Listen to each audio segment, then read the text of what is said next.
Assalamualaikum warahmatullahi wabarakatuh.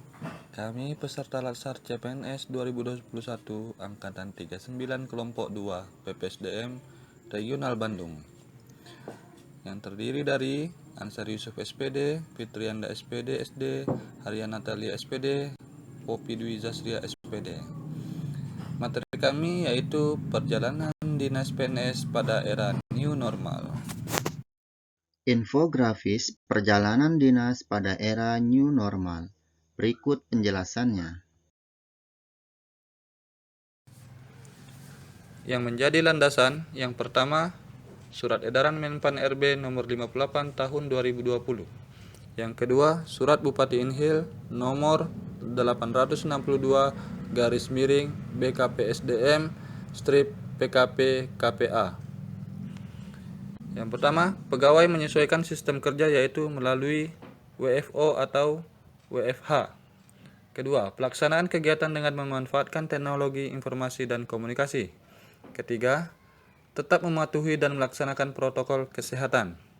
Dan yang keempat, melakukan perjalanan dinas apabila bersifat urgensi dan dengan peserta yang terbatas. Pada era new normal, ketika kita akan melakukan perjalanan dinas, maka kita harus memperhatikan surat edaran Menteri Pendayagunaan Aparatur Negara dan Reformasi Birokrasi nomor 64 garis miring 2020, yaitu tentang kegiatan perjalanan dinas bagi pegawai aparatur sipil negara dalam tatanan normal baru atau new normal. Tujuannya adalah untuk menekan jumlah penyebaran COVID-19 yang ada di Indonesia serta tetap dapat berjalannya dan terselenggaranya roda pemerintahan. Di dalam melakukan perjalanan dinas ini, kita juga harus memperhatikan status penyebaran COVID-19 dan juga mendapatkan surat tugas. Dalam melakukan perjalanan dinas, maka kita perlu memperhatikan status penyebaran COVID-19 dengan melihat data penyebaran COVID-19 di daerah tujuan perjalanan dinas berdasarkan peta zonasi risiko COVID-19. Kemudian kita juga harus memperhatikan surat tugas yang harus ditandatangani oleh pejabat setingkat eselon 2 atau kepala kantor.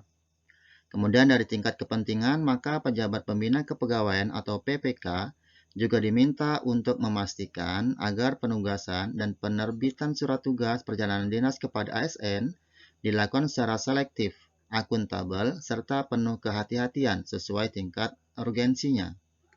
Kemudian bagi ASN yang melanggar, maka ada sanksi, yaitu penjatuhan sanksi sesuai dengan Peraturan Pemerintah Nomor 53 Tahun 2010 tentang Disiplin Pegawai Negeri Sipil dan Peraturan Pemerintah Nomor 49 Tahun 2018 tentang Manajemen Pegawai Pemerintah dengan Perjanjian Kerja.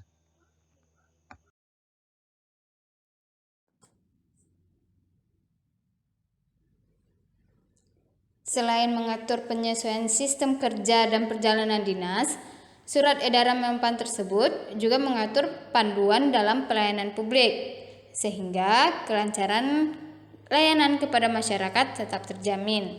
Jadi meskipun dalam perjalanan dinas, pelayanan publik juga harus dijaga. Dengan panduannya yang pertama, melakukan penyederhanaan proses bisnis dan standar operasional prosedur layanan dengan memanfaatkan teknologi informasi dan komunikasi. Yang kedua, menggunakan media informasi untuk menyampaikan standar pelayanan baru melalui media publikasi. Ketiga, membuka media komunikasi online sebagai wadah konsultasi maupun pengaduan.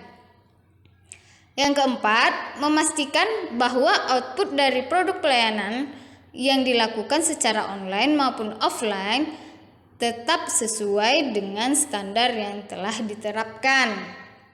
Dan yang kelima, memperhatikan jarak aman, kesehatan, dan keselamatan pegawai yang melakukan pelayanan secara offline sesuai dengan protokol kesehatan yang telah diterapkan oleh Menteri Kesehatan. Nah, itu panduan-panduan untuk pelayanan publik Ya, jadi pelayanan publik juga harus terjamin.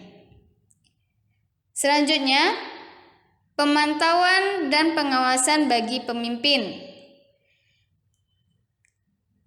Yang pertama, pimpinan unit kerja bertanggung jawab untuk menugaskan ASN sesuai dengan sasaran kerja dan target kinerja. Yang kedua, pemimpin juga memastikan pelayanan langsung kepada masyarakat. Yang ketiga, pemimpin juga memastikan kehadiran ASN secara online.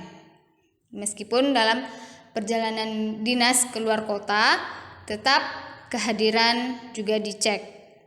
Yang keempat,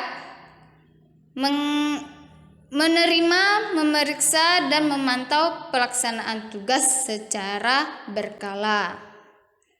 Dan yang kelima, melaporkan hasil pelaksanaan tugas kedinasan pegawai aparatur sipil negara, terutama bagi yang melakukan perjalanan dinas, dilaporkan kepada pejabat yang berwenang.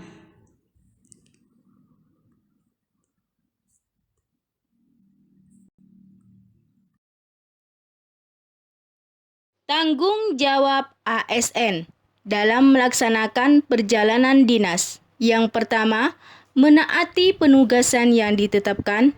Yang kedua, melakukan presentasi sesuai jam kerja dengan tata cara yang berlaku. Yang ketiga, menyusun dan melaksanakan tugas kedinasan. Yang keempat, melaporkan secara berkala hasil pelaksanaan tugas kedinasan, terutama hasil perjalanan dinas yang dilakukan. Yang kelima, melaporkan kondisi kesehatan selama melaksanakan tugas kedinasan. Demikianlah hasil presentasi dari kelompok kami tentang infografis berdasarkan tema perjalanan dinas PNS pada new normal. Lebih dan kurang kami mohon maaf. Wabillahi taufiq hidayah. Assalamualaikum warahmatullahi wabarakatuh.